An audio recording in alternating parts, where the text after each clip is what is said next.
Mga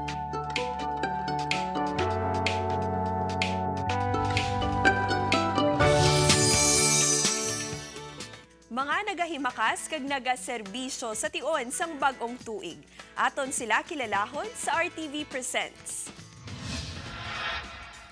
Nagayuhom-yuhom, pilit nga ginatago ang pagkahidlaw sa ila sinitag sa kapamilya.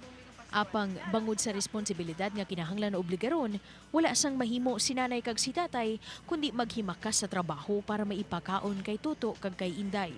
Si Nanay Florenda Domingo, 62 anyos, tumandok sang Tibiao Antique, apang nagpangayaw bilang isa ka kabulig sa police station sa syudad sang Iloilo.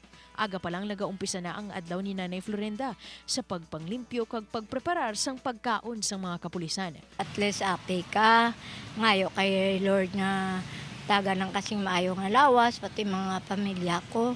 Masakit man panumdumon nga malayo siya sa iya sini nga pamilya, apang padayon nga nagapanikasog kag nagatinguha para sa iya nga pinalangga. Tiyo, siyempre api ka, alang-alang man mga subo. Kay iti pakataon Jesus. Bisa may problema ka, enjoy yourself lang. Amo lang na napangayo ko kay Lord. Pareho kay Nanay Florenda, si Manong James, 40 anyos, naghalin pa sa isla sang Gimaras kag nagaserbe nga security guard sa isa ka bangko sa downtown area sa syudad sang Iloilo.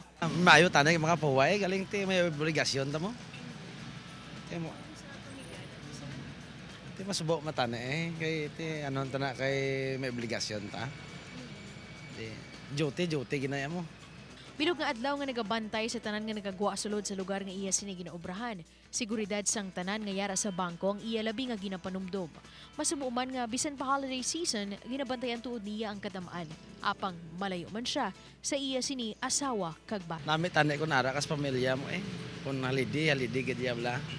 Si Nanay Florenda kag si Manong James ang duha lang sa minilyon ka mga Pilipino nga mas ginapili nga magsakripisyo.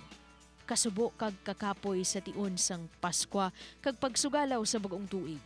Padayon ng pag-obra para sa buwas damlag sang ila pamilya. Ako si Daryl Marie Sarmiento, kagini ang akong short docu.